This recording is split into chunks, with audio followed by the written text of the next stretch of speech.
성도 여러분 안녕하십니까? 오늘도 아침 예배에 찾아오신 성도님들을 진심으로 환영합니다.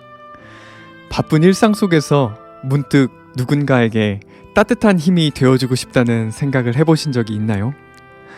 오늘 말씀을 통해서 내 도움이 필요한 진짜 이웃은 누구인지, 그리고 그들에게 어떻게 진심을 전할 수 있는지 발견하는 귀한 시간 되시길 간절히 바랍니다. 이제 기도하겠습니다. 하늘에 계신 아버지, 아침 예배를 통해서 오늘 하루를 말씀으로 채우고 시작하게 해주셔서 감사합니다. 오늘 말씀을 통해 누가 우리의 참된 이웃인지, 그리고 우리가 어떻게 그들을 사랑하며 살아가야 하는지 깨닫게 하여 주시옵소서. 말씀을 전하시는 목사님과 사모님을 사탄의 공격으로부터 보호해 주시옵시고, 말씀을 듣는 모든 성도들이 먼저 그의 나라와 의를 구하며 살아갈 수 있도록 인도해 주시옵소서. 예수님의 이름으로 기도드립니다. 아멘. 오늘 저희가 함께 묵상할 제목은 내 이웃이 누구오니까입니다. 이제 목사님께서 교제를 통해서 권면의 말씀을 전해주시겠습니다. 안녕하십니까 성도 여러분. 오늘도 하나님께서 우리에게 귀한 하루를 허락해 주셨습니다. 오늘 제목이 내 이웃이 누구오니까 라는 말씀입니다. 내 이웃이 누구이며 내 이웃을 어떻게 사랑할 수 있는지에 대한 말씀이죠. 이 말씀이 우리 속에서 이루어지려면 내 앞에 계신 반석에서 샘물이 흘러나와야 하는 것입니다. 오늘 우리가 그 말씀을 좀 살펴보도록 하겠습니다. 로마서 12장 10절 오늘 본문 성경절입니다. 형제를 사랑하며 서로 우애하고 존경하기를 서로 먼저 하며. 자, 사랑하고 존경하는데 먼저 해야 한다는 것입니다. 상대방이 나를 어떻게 대하는 것을 보고 나서 내가 사랑하기로 결정하는 것이 아닙니다. 성경이 말하는 사랑은 먼저 하는 것입니다. 왜 먼저 사랑해야 할까요? 사랑을 먼저 나누면 성령께서 사랑을 통해서 상대방에게 역사하기 때문입니다. 하나의 사랑이 그래서 성령을 통해서 형제들에게 계속해서 이어져 나가는 것입니다. 그래서 신앙 공동체 전체가 사랑으로 덮이게 되는 것입니다. 이것이 하나님의 계획입니다. 먼저 사랑하라는 것입니다. 성도 여러분, 이것이 하나님께서 기대하시는 그 교회의 사랑입니다. 오늘 우리가 이 문제를 좀 살펴보도록 하겠습니다. 본문 읽겠습니다. 그리스도인의 생애는 그리스도인다운 생각과 말과 기질에서 드러날 것이다. 그리스도 안에는 하나님의 완전한 품성이 있다. 우리는 그리스도 안에서 그리스도의 일을 할 것이다. 자, 그리스도 안에 하나님의 완전한 품성이 있다고 했습니다. 그런데 이 품성을 가지려면은 그리스도 안으로 들어가야 한다는 것입니다. 성도 여러분, 우리가 알아야 할 것이 있는데 그리스도 안에 있을 때만 그리스도의 일을 할 수 있다는 것입니다. 그리스도 안에 있을 때만 선교와 사랑과 봉사가 의미가 생기고 하나님께 영광이 돌려지게 된다는 것입니다. 그리스도 밖으로 나가면은 거기서도 봉사할 수 있습니다. 그런데 그리스도 밖에 나가서 봉사하면 어떻게 됩니까? 내가 영광 받게 되고 마음이 허전하게 됩니다. 성도 여러분, 그러므로 우리는 그리스도 안에 있는 것이 어떤 경험인지 알아야 하는 것입니다. 로마서 8장 1절 2절 보겠습니다. 로마서 8장 1절 2절. 그러므로 이제 그리스도 예수 안에 있는 자에게는, 자, 여기 예수 그리스도 안에 있는 자들이 나오죠. 그리스도 예수 안에 있는 자에게는 결코 정죄함이 없나니. 자, 바울은 그리스도 예수 안에 있으면 정죄함을 받지 않는다고 말했습니다. 왜 정죄함 받지 않을까요? 2절 읽겠습니다. 이는 왜냐하면 이란 말이죠. 왜냐하면 그리스도 예수 안에 있는 생명의 성령의 법이 죄와 사망의 법에서 너를 해방하였습니다. 해방되기 때문에 정죄받지 않는다는 것입니다. 그리스도 안에 있으면은 생명의 성령의 법이 죄와 사망의 법을 이기고 구원한다는 것입니다. 나를 해방시킨다는 것입니다. 성도 여러분, 우리가 죄와 사망의 법에서 어떻게 해방될 수 있을까요? 우리는 타고나면서부터 죄된 본성을 갖고 나오고 그것이 나를 계속 끌어당기는데 어떻게 그 죄와 사망의 그 육체의 법에서 해방될 수 있을까요? 왜냐하면 성령이 계시기 때문입니다. 성령의 이 생명을 가진 성령의 법이 나를 회개시키는 것입니다. 죄와 세상을 버리게 하는 것입니다. 그것이 성령께서 역사하시는 것입니다. 성도 여러분, 여러분이 회개하셨습니까? 죄를 버리셨습니까? 세상을 미워합니까? 여러분은 성령을 받은 것입니다. 해방된 것입니다. 죄 사함을 받게 되는 것입니다. 그래서 해방되는 것입니다. 회개하고 죄 사함을 받은 사람은 반드시 새 마음을 받게 됩니다. 새 마음이 무엇인가? 전에는 죄를 사랑했는데 이 새 마음을 받으면 죄를 싫어하게 되는 것입니다. 전에는 죄가 재미있었는데 이제는 죄가 재미없습니다. 전에는 세상이 재미있어 죽겠는데 이제는 세상에 흥미가 없습니다. 하나님의 일에만 관심이 생깁니다. 그래서 해방이 되는 것입니다. 해방은 내가 억지로 죄를 짓지 않기로 결정하는 것이 아닙니다. 해방이란 죄가 재미가 없고 세상이 의미가 없기 때문에 해방돼 버리는 것입니다. 그리스도 안에 있으면은 큰 역사가 우리에게 일어나는데 그것은 성령의 기름이 내 마음에 흘러 들어온다는 것입니다. 성령의 기름이 내 마음에 흘러 들어오기 때문에 죄와 유혹이 힘을 발휘하지 못하는 것입니다. 죄와 유혹을 느낍니다. 그런데 그것을 나를 압도하지 못하는 것입니다. 왜 그럴까요? 왜냐하면 내 마음은 죄와 유혹에 관심이 없고 그런 것들을 유치하게 보는 마음을 받아버렸기 때문이죠. 그리고 그 마음에 성령께서 함께 하시기 때문에 내가 해방되는 삶을 사는 것입니다. 이런 성도들에게 성령을 통해서 사랑이 풍요로워지게 되는 것입니다. 그래서 전에는 봉사와 나눔에 관심이 없었는데 이제는 그것을 하고 싶어지게 되는 것입니다. 성도 여러분, 그리스도께서 거하시는 마음에는 사랑이 풍요로워지게 되는 것입니다. 사랑의 결핍이 생길 수가 없는 것입니다. 그러나 우리가 살 때 사랑이 결핍하다는 것을 느낄 때가 있죠. 사랑이 부족하다는 것을 내가 느낄 때가 있는 것입니다. 그럴 땐 빨리 주님께 달려가 기도해야 하는 것입니다. 사랑을 달라고 기도하고 사랑을 받기를 원한다고 소원을 간구하고 기도해야 하는 것입니다. 사랑은 주의 말씀을 마음에 받을 때 생깁니다. 기도할 때 사랑을 받습니다. 또 주의 말씀을 마음에 내가 깊이 받을 때 사랑을 받게 되는 것입니다. 성도 여러분, 말씀을 마음에 퍼부어야 합니다. 그래야만 이 말씀에서 사랑을 받게 되는 것입니다. 우리의 타고난 본성으로는 사랑할 수 없는 것입니다. 그래서 외부로부터 사랑이 들어와야 되는 것입니다. 어떻게 들어올까요? 말씀을 통해서 사랑이 우리 마음에 퍼부어지고 성령을 통해서 사랑이 우리 마음에 들어오게 되는 것입니다. 사랑은 우리 속에 없습니다. 사랑은 받아야 하는 것입니다. 계속해서 읽겠습니다. 우리는 그리스도 안에 하나님과 우리의 동료 인간에 대한 구속력이 있는 원대한 의무를 인식하게 될 것이다. 이것이 거듭난 사람의 아주 특별한 특징이죠. 우리가 그리스도 안에 있으면은 하나님께 대한 의무와 인간에 대한 의무를 인식하게 됩니다.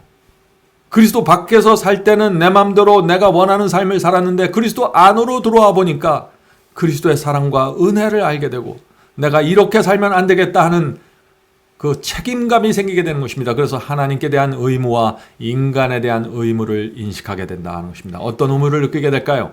하나님께 대한 의무를 느끼죠. 하나님께 대한 의무가 무엇입니까? 그것은 10계명에서 첫째부터 넷째 계명 첫 번째 돌비에 하나님께 대한 의무가 기록되어 있습니다. 또 인간에 대한 의무는 두 번째 돌비 다섯째 계명부터 열째 계명에 기록되어 있는 것입니다. 그런 계명들에 대한 의무감을 내가 갖게 되는 것입니다. 관심을 갖게 되는 것입니다. 그리스도 안에 들어갔기 때문에 그것을 느끼게 되는 것이죠. 성도 여러분, 우리가 구원받기 위해서 지옥 가지 않으려고 계명 지키는 것이 아니죠. 그리스도 안으로 들어가 버렸기 때문에 계명을 지키고 싶은 소원과 의무를 느끼게 된다는 것입니다. 그리스도 안에 들어가면은 죄를 버리게 되고 성령으로 사랑을 받게 되고 사랑으로 계명을 지키게 되는 것입니다. 계명은 아무나 지키나요? 그리스도 안에 들어간 자들입니다. 사랑으로 지키고 성령으로 지키는 것입니다. 이것이 거듭난 그리스도인의 생애입니다. 본문을 읽겠습니다. 우리를 동료 인간들과 하나님과 연합시키는 많은 줄이 있다. 이 관계는 책임감이 따르는 엄숙한 관계이다. 우리가 이 세상에 있는 한 우리는 서로 연결되어 있다. 인간은 인간과 함께 어울리고 서로 뒤섞인다. 그리스도인인 우리는 서로 속한 일원이다. 주께서는 우리를 당신의 자녀가 되도록 계획하시며 우리를 당신의 친구로 삼으셔서 서로 도와주게 하신다. 참 얼마나 아름다운 말씀입니까? 성도 여러분, 하나님께서는 우리를 두 단계로 인도하십니다. 첫째는요, 우리를 자녀로 삼아 주십니다. 우리가 주님을 영접하고 십자가 은혜에 굴복할 때 우리는 하나님의 자녀가 되는 것입니다. 거기서 머무르는 것이 아니죠. 두 번째 단계로 나가는데 그것은 자녀가 된 사람은 하나님께서 당신의 친구로 삼는 것입니다. 하나님의 친구가 돼서 이 땅에 있는 사람들을 도와주는 통로가 되는 것입니다. 그러므로 하나님의 자녀가 되었으면 친구가 되는 신앙으로 넘어가야 되는 것입니다. 성도 여러분, 하나님과 우리는 가족입니다. 여러분들 그 사실 아십니까? 하나님과 우리는 한 가족입니다. 하나님은 하늘에 계신 아버지이고 우리는 이 땅에 사는 자녀들입니다. 그러므로 우리는 서로 함께 좁은 길을 가는 형제들입니다. 같은 길 가는 형제를 우리는 하나님의 가족으로 받아들이고 사랑해야 되는 것입니다. 우리는 한 가족입니다. 하나님께서 우리를 먼저 사랑하셨습니다. 십자가에 달려 돌아가셨습니다. 그만큼 우리를 사랑하셨습니다. 그런데 하나님께서 나만 사랑한 것이 아닙니다. 이 땅에 있는 형제 모두를 위해서 십자가에 달리신 것입니다. 그래서 내 아버지가 죽으신 그 내 형제들을 위해서 내가 내 마음을 주고 사랑하게 된다는 것입니다. 성도 여러분, 우리가 형제들을 어떻게 대해야 할까요? 진심으로 도와주고 사랑해야 되는 것입니다. 그것이 한 가족이라면 마땅히 이루어져야 될 일이죠.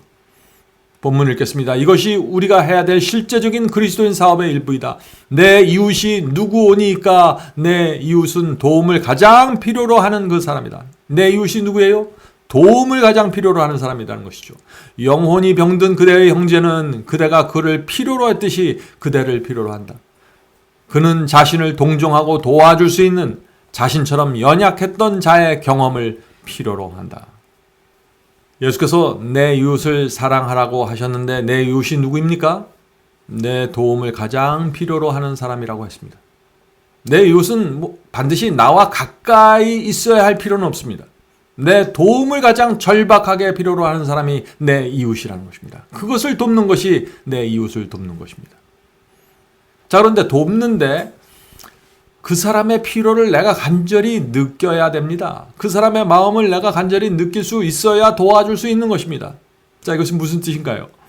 우리가 다리 수술을 해보면은요, 그 다리 수술을 해보아야만 다리를 수술한 환자의 고통과 그 필요를 알게 되는 것입니다.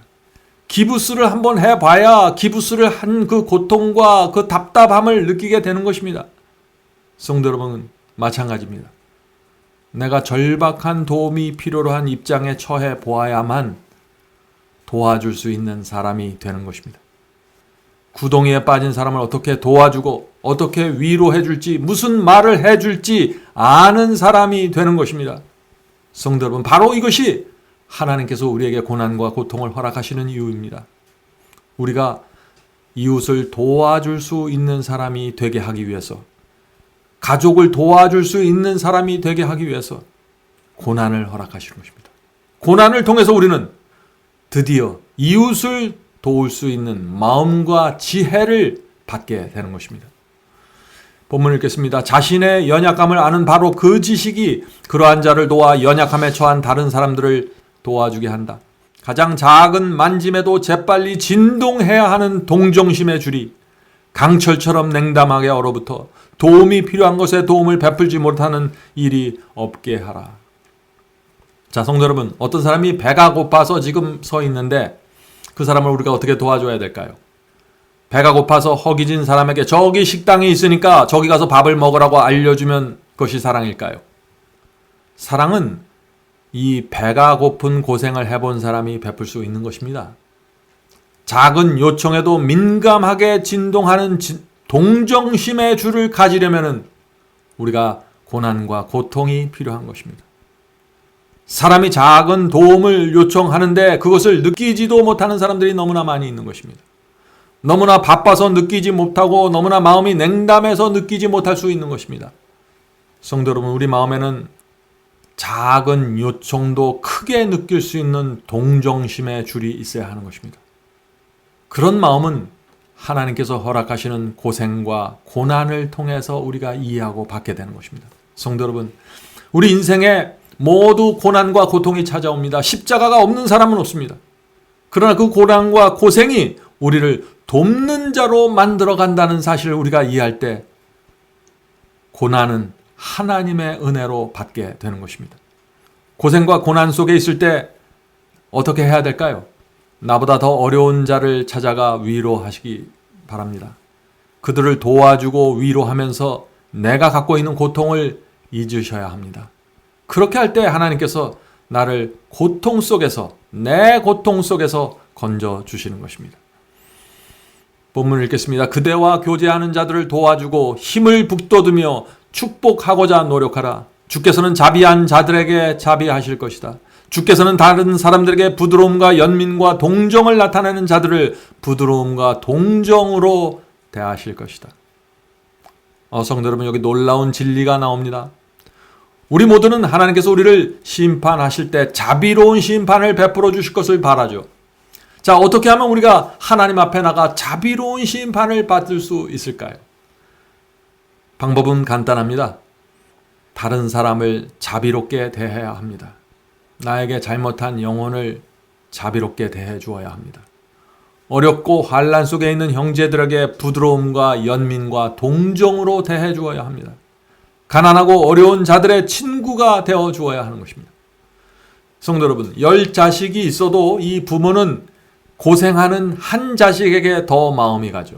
그 한 자식에게 온 마음을 빼앗기게 되는 것입니다. 고생하기 때문에 그런 것이죠. 우리 하늘 아버지도 마찬가지입니다. 하나님께서도 이 땅에서 고생하는 자식에게 더 깊은 관심과 사랑을 갖게 되는 것입니다.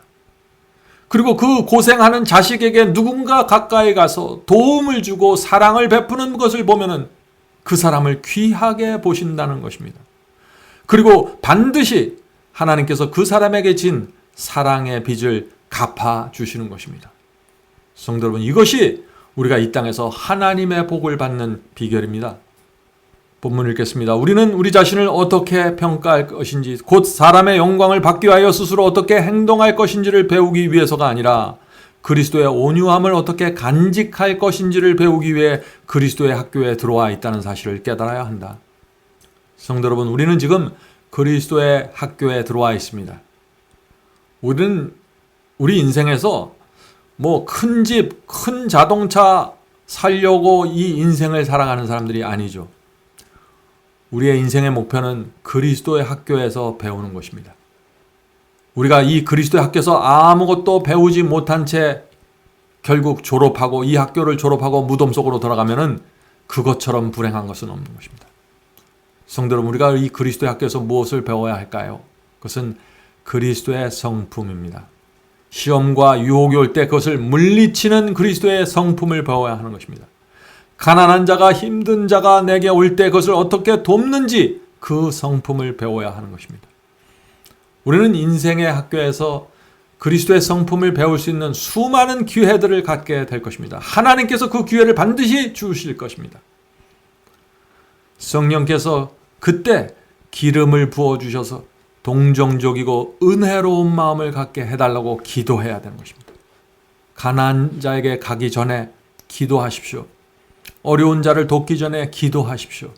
사랑을 달라고, 자비를 달라고, 동정의 마음을 달라고 기도하십시오. 지혜를 달라고 기도하셔야 됩니다. 마지막 본문을 읽겠습니다. 자아와 이기심은 주인이 되려고 항상 우리와 싸울 것이다. 그 싸움은 자아가 승리 못하도록 우리가 자신과 더불어 싸워야 할 싸움이다. 그리스도를 통하여 그대는 이길 수 있으며 넉넉히 이길 수 있다.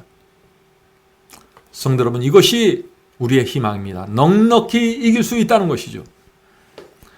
자, 우리가 동정을 베풀고 다른 사람을 사랑하려고 할 때 방해가 되는 방해꾼이 있습니다.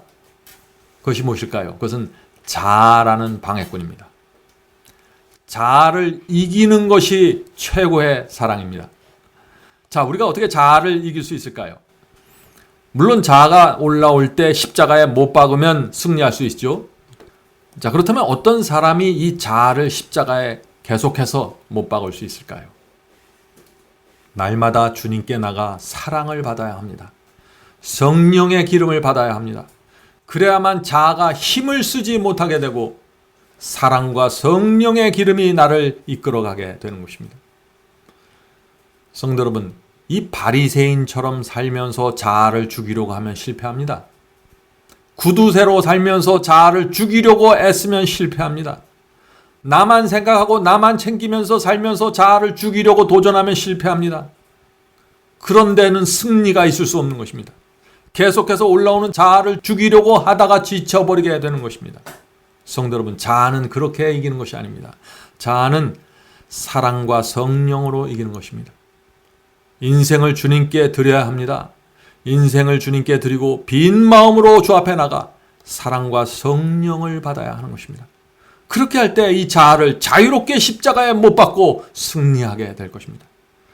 성도 여러분, 자아를 십자가에 못 박고 사랑과 자비와 동정을 마음에 받으면 바로 그 사람이 하나님의 친구가 되는 것입니다.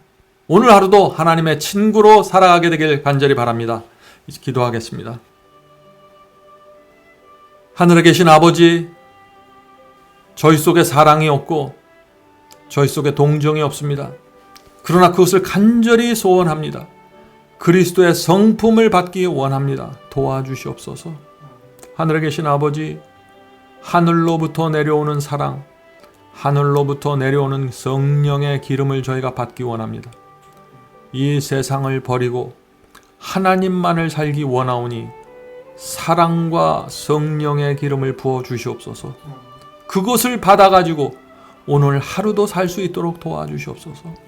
하늘에 계신 아버지, 오늘 이 자리에 모여서 기도하는 성도들 주께서 한 명 한 명 기억해 주셔서 오늘 하루 주님께 영광 돌리고 내 이웃을 진심으로 사랑하고 돌보는 그런 심령으로 살 수 있도록 도와주시옵소서. 하늘에 계신 아버지, 저희의 소원은 하나님을 기쁘게 하는 것입니다. 주여 저희를 불쌍히 여겨 주시고 오늘 하루도 성령의 기름을 발라 주시옵소서. 예수님의 이름으로 간절히 기도드립니다. 아멘.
주